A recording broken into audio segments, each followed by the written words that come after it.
महोदय, मांग संख्या 46 और 46 पे चर्चा में भाग लेते हुए प्रमुख मांग जो कृषि की है,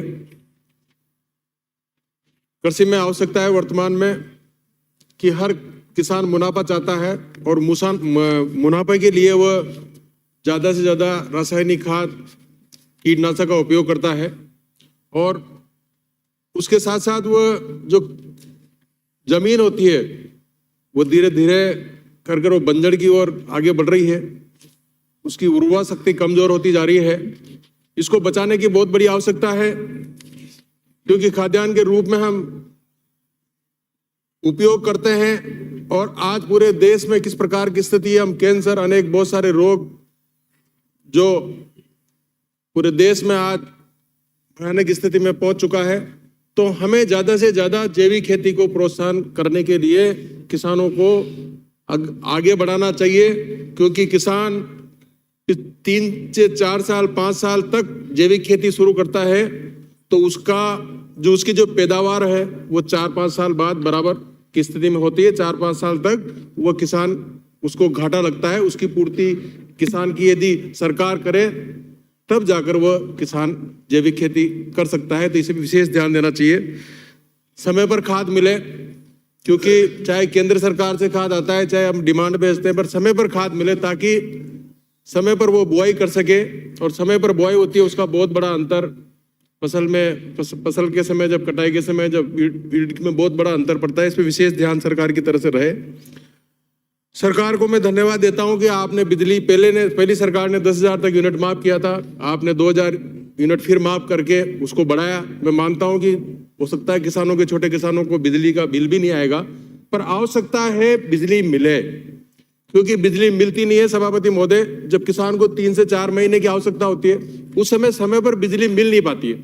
ये तो पिछले 2-3 साल से उस समय बरसात हो जाती है, मावट पड़ जाती है, उस वजह से हमें थोड़ी कम दिक्कत होती है, नहीं तो समय पर बिजली नहीं मिल पाती है।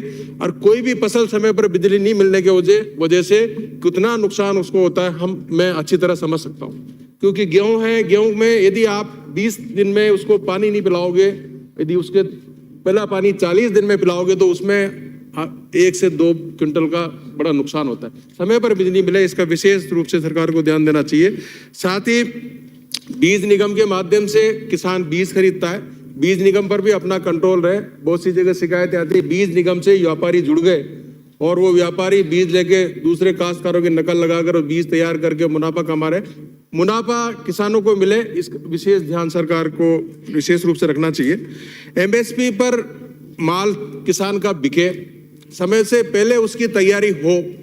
वर्तमान की स्थिति यह है कि अभी सरसों और चने जो रबी की जो फसल है वो तैयार होकर आ गई है और वर्तमान में 4600-4700 सरसों बिक रही है, 4400-4500 चने बिक रहे हैं सभापति महोदय। और अभी तक कोई अता पता नहीं है कि कब एमएसपी के कांटे कब लगेंगे, कहाँ लगेंगे। इसके पहले से तैयारी हो यदि हम किसान को लाभ पहुंचाना चाहते हैं तो।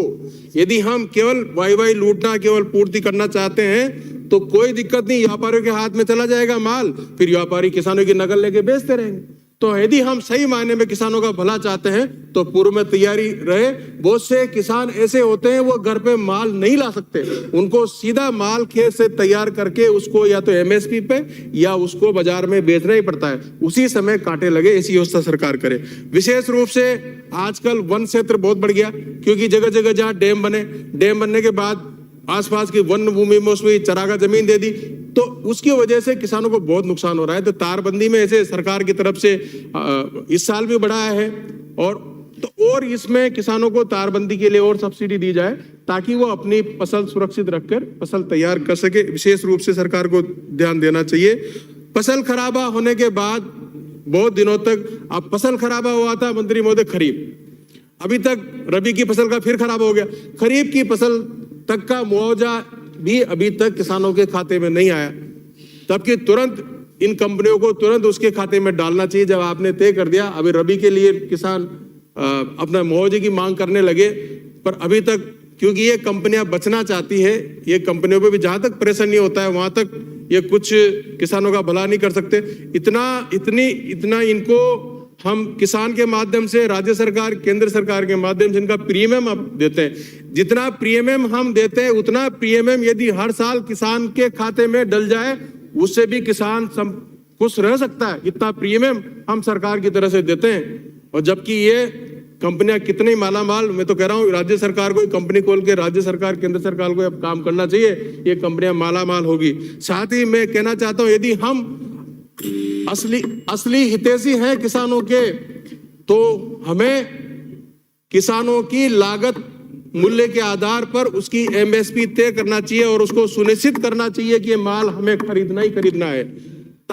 मैं चाहता हूं कि किसानों को कर्ज माफ करने की आवश्यकता नहीं पड़नी चाहिए, चाहे वो केंद्र हो राज्य, बार बार कर्ज माफ। किसानों को संपन्न करने की आवश्यकता है, किसानों को ऐसी स्थिति करने की आवश्यकता है, जो अन्नदाता है, जो जेडीपी आज किसानों से निर्भर है, उनको हमें सबको मिलकर इस लायक बनाना चाहिए कि उनका कर्ज माफ नहीं हो, उनकी लागत के आधार पर उनका मूल्य तय हो और उनकी हर फसल सरकार खरीदे, ये तय हो, ताकि किसान को झोली फैलाने की आवश्यकता नहीं है, किसानों को गिड़गिड़ाने की आवश्यकता नहीं है। हम किसान के नाम से आज आते हैं, मैं खुद किसान हूं। और साथ ही सबसे निवेदन कर रहा हूं कि मंत्री महोदय, आज पूरे देश की जो स्थिति, हमने मुख्यमंत्री जी ने ये चिरंजीवी योजना सब लागू कर दी, आज स्थिति क्या है, कितनी बीमारियां हो रही है। जैविक खेती पर लौटो और आवश्यकता है इसकी शुरुआत करने की। मैं खुद भी किसान हूं और जैविक खेती के गेहूं जो खाता हूं जैविक करके खाता हूं, सब्जी खाता हूं जैविक ही खाता हूं। खुद को करने की आवश्यकता है, पर मैं तो कर सकता हूं क्योंकि मेरे पास जोत बड़ी है। पर छोटी जोत वाला किसान 2 से 4 बीघा, क्योंकि जोत धीरे धीरे कम हुई है, जो बड़ा किसान है धीरे धीरे उसकी जोत कम हो गई।